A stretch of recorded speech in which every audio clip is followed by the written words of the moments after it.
Saludos cordiales, queridos alumnos. En este nuevo encuentro sincrónico estaríamos viendo las anomalías cromosómicas desde un punto de vista estructural como de un punto de vista numérico. Pero antes de abordar este escenario, debemos de conocer algunos conceptos claves que los ayudarán a entender mucho mejor tanto este tema como el siguiente. Ya en el caso de lo que serían, por ejemplo, la citogenética. La citogenética es nuestro nuevo término, que es una ciencia que ya la habíamos conocido previamente en nuestra primera docencia, donde es una ciencia que se encarga del estudio de las anomalías cromosómicas, pero también estudia básicamente los cromosomas desde un punto de vista normal como patológico, y de aquí cualquier tipo de alteración de ellos, pues esta se enfocará en su estudio. Ya en el caso del cariotipo, recibe el nombre de cariotipo ideograma, se clasifica como es la organización de cromosomas dentro de la célula, clasificado de forma de tres maneras: clásico, espectral o digital, donde nosotros vamos a tener que el clásico utiliza un medio de tinción llamado GIEMSA, donde vamos a ver las características como tal. Si pueden apreciar, cada uno de los cromosomas que vemos acá tienen coloración rosada y coloración azul, es porque cada uno de este forjamiento, que es lo que hace el sexo cromosómico de nosotros, es dado por 23 cromosomas que da el padre y 23 que nos da la madre. Si nosotros queremos formar una hembra, utilizaríamos desde el cromosoma 1 hasta el 22 con el par sexual XX, y ya tendríamos pues el sexo cromosómico de las chicas, que serían 46 XX. El mismo renglón para el varón. Desde el 1 hasta el 22, incluyendo el X y el Y, y formaríamos el sexo cromosómico del varón, que es 46 XY. Ya en el caso de nuestro siguiente tipo de cariotipo, se llama cariotipo espectral. Es un cariotipo que utiliza otro nombre que es llamado sky, como cielo en inglés. Utiliza coloración fluorescente, donde va a ver el patrón característico de cada uno de los cromosomas, y si existe algún tipo de alteración debe identificarlo. El siguiente cariotipo que vamos a ver se llama cariotipo virtual o digital. Es aquel que ustedes ven que se ven como todo digitalizados, porque hay países en el mundo que tienen una base de datos actualizada de lo que es la genética, donde usted utiliza un ADN básico de esa base de datos que usted va a analizar, usted introduce la muestra que quiere analizar, y donde esté presente la alteración cromosómica debe identificar. Ya en el caso de nuestro nuevo término, se llama cariograma o mapa citogenético. No es lo mismo que el cariotipo ideograma, ya que este cariograma es la representación ordenada de cada uno de los cromosomas, atendiendo a sus tamaños, sus formas, sus características y funciones, pues como tal. Entonces es importante destacar que vamos a ver cariotipo y las indicaciones en este escenario, en este slide, lo vemos de forma global.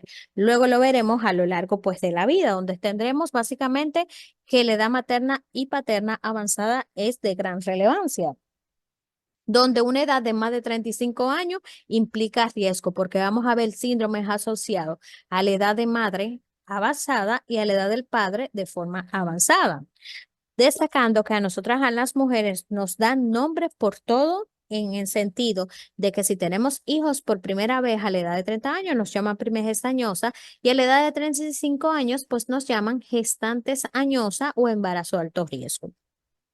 Abortos recurrentes o abortos de forma habitual a las mujeres que tenemos más de 3 pérdidas en adelante, sin ser debido a causas orgánicas o causas anatómicas o comorbilidades maternas, pues entonces que han sido de forma espontánea una detrás de otra, es decir, de forma consecutiva, se le debe de hacer estudio genético. La falla ovárica precoz, cuando los ovarios presentan cierto agotamiento de los folículos y nos introducen en una menopausia precoz, hay síndromes que se relacionan con esto, que por tanto debemos de estudiar. Las alteraciones del líquido seminal, las fallas de implantación, enfermedades hereditarias y malformaciones genéticas. Cualquier tipo de alteración que se presente en un evento obstétrico anterior y la pareja desea buscar más hijos, hay que hacer estudios genéticos para descartar la posibilidad o no de algún tipo de estas cromosomopatías. Ya en el caso de los renglones tenemos periodo prenatal, un periodo donde la paciente está embarazada. Una edad de mayor de 35 años, ya le dije que es una gestante añosa y se caracteriza por ser un embarazo de alto riesgo. El triple screening alterado, esto juega un trinomio de la edad materna marcadores séricos y marcadores ecográficos. Cuando están presentes esos tres factores y están alterados, pues obliga a pensar de que hay que hacer estudios genéticos para descartar la posibilidad de que si la criatura que se está formando venga o no con un tipo de cromosomopatía. Lo que es el oligoamnios y el polidramnio, que reciben otros nombres, el oligoamnio se llama oligoamnios o oligohidramnios y es la disminución en cantidad y volumen del líquido amniótico, y el poliamnios o polidramnio es el aumento del líquido amniótico en cantidad y volumen, son alteraciones del líquido amniótico y se relacionan con síndromes como por ejemplo el síndrome de Potter. El retraso del crecimiento intrauterino, que es la disminución de las medidas antropométricas, dependiendo de qué medidas se disminuya, si son todas o una, pues podemos clasificarlo y esto pues lo verán en obstetricia. La presencia de una anatomía que no es la que lleva pues la perfusión uteroplacentaria, la placenta, ese cordón umbilical debe tener anatómicamente dos arterias y una vena, pero la presencia de una arteria umbilical única pues es signo de que hay que hacer estudios genéticos.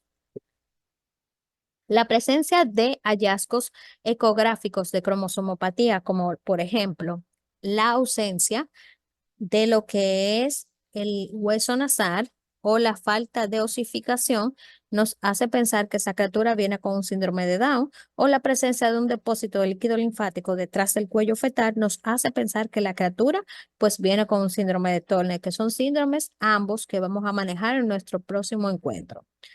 Los antecedentes de cromosomopatía balanceada de un progenitor, que es un término que vamos a manejar a detalle porque es un tipo de cromosomopatía estructural.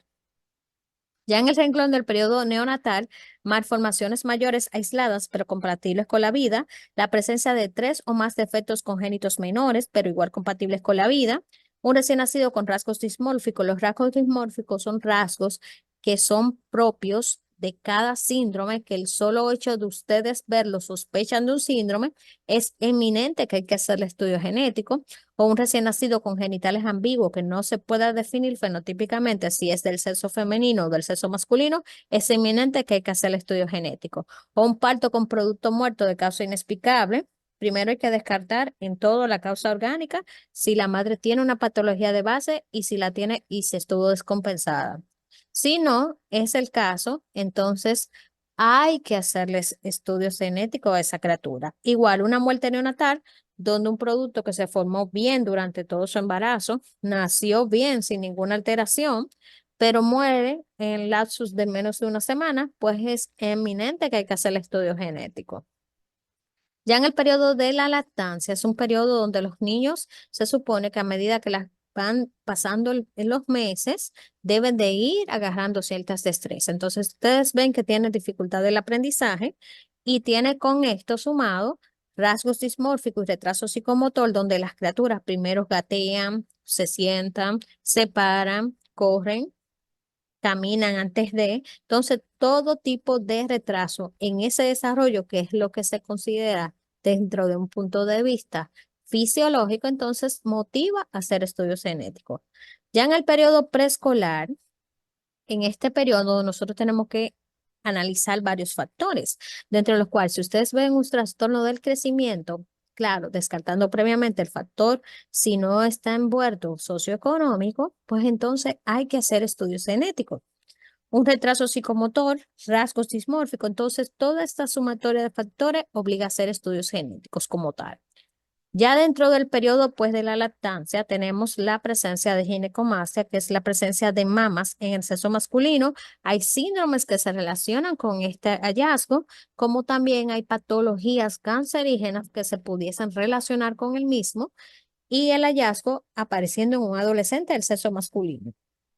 La falta del desarrollo puberal, la menorrea primaria, que esto es la ausencia de la menstruación, que nunca esa paciente ha presentado patrón menstrual ni su primera menarquia. Entonces, esto se relaciona con un síndrome que es el síndrome de Turner, que estaríamos viendo en nuestra próxima clase. Ya en el caso de una menorrea secundaria, fue aquella paciente que en algún evento o etapa de la vida presentó menstruación, pero cesó de forma espontánea. Entonces, lo primero es que hay que descartar causas anatómicas. Si no es así, hay síndromes que también se relacionan con esto, como el síndrome de supermujer, que lo veríamos también en nuestra próxima docencia. El término retraso mental es un término despectivo y fue cambiado en la actualidad por discapacidad intelectual. Los rasgos dismórficos, entonces todo esto sumado en un periodo de adolescencia motiva a hacer estudios genéticos. Ya dentro del punto de vista del periodo de la adultez, tenemos padres con niños con anomalías cromosómicas estructurales, hay que hacer el estudio genético. Abortos a repetición y no es debido a causa materna, es decir, a patología de base de la señora que esté descompensada, entonces hay que hacer el estudio genético. La infertilidad, donde hoy en día ya no se hace como en el pasado, que se conocía como estudio de la mujer infértil. Hoy es estudio de la pareja infértil, donde primero se determinan las anatomías de estas parejas, se determina sus producciones hormonales y si ya pues todo este renglón y este escenario está correcto, se procede a hacer estudios genéticos como tal.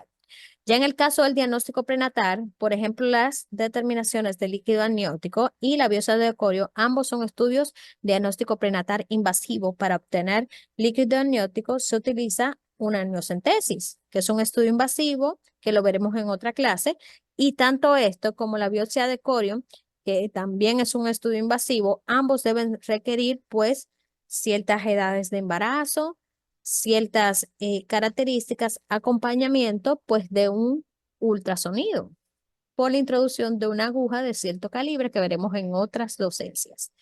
Y la presencia de rasgos dimórficos pues motivan a hacer estudios genéticos como tal.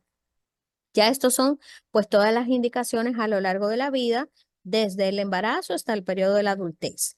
Ya en el caso de estas nuevas técnicas que son FISH y CGH, el FISH es hibridación in situ fluorescente. Es una técnica que utiliza una hibridación con fluorescencia, es decir, la colocación de unos colorantes que se ven como lumínicos y se aplican en ciertas etapas del ciclo celular, dígase interfase, profase y metafase, destacando que donde sea que se coloquen y se visualice que usted tiene un segmento de cromosoma adicional, que eso es una anomalía cromosómica de forma estructural llamada duplicación, o tienen pérdida de material cromosómico, que también es una anomalía cromosómica estructural que se llama elepción, que la veremos más adelante.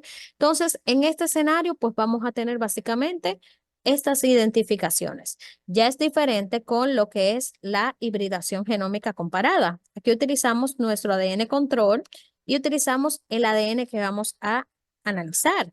Hibridamos como mezclamos y aquí pues las coloraciones que van a obtener de forma verde para las ganancias y de forma roja para las pérdidas, va a hacer un reporte donde tenemos estas elevaciones de color verde que nos dicen que tenemos una anomalía cromosómica estructural con ganancia de material llamada duplicación y estas depresiones de color rojo nos dirán que tendríamos anomalías cromosómicas estructurales con pérdida de material cromosómico, que estas se llaman deleciones. Ya en estos escenarios, pues entraríamos a lo que es el cromosoma. Recordando que un cromosoma es un cuerpo coloreado que se tiñe con colorantes nucleares, que su palabra cromo viene de color y soma de cuerpo, de ahí la palabra términos de cuerpos coloreados, que tenemos cuatro partes, dos extremos terminales, arriba y debajo, llamados telómero, un extremo central llamado centrómero, la parte de las cromátides, que es esta que estoy señalando, cromátide superior, brazo corto o brazo P, esta parte aquí debajo que estamos señalando, que son cromátide inferior, brazo largo o brazo Q, que destacando teníamos 46 cromosomas. Estos 46 cromosomas se originaban de un par de cromosomas sexuales y 22 pares de cromosomas autosomas, de los cuales el par sexual equivalía a 2 cromosomas y los 22 pares autosomas a 44. De ahí nacía el sexo cromosómico del hombre y de la mujer, donde nosotros vamos a tener que las mujeres, por su sexo cromosómico ser 46XX, se llamaban homogamética, la palabra homo de igual y gamética de gametos. Como sus dos gametos sexuales son idénticos, se llama de esa manera. En el caso del hombre, su sexo cromosómico es 46XY. De tal manera, la palabra de él viene hetero, de diferente, y gamético, de gametos. Como sus dos cromosomas sexuales son totalmente diferentes, pues de ahí viene el nombre heterogamético, que son partes que necesitamos recordar, ya que la estamos viendo por tercera ocasión en este semestre, ya que con esto,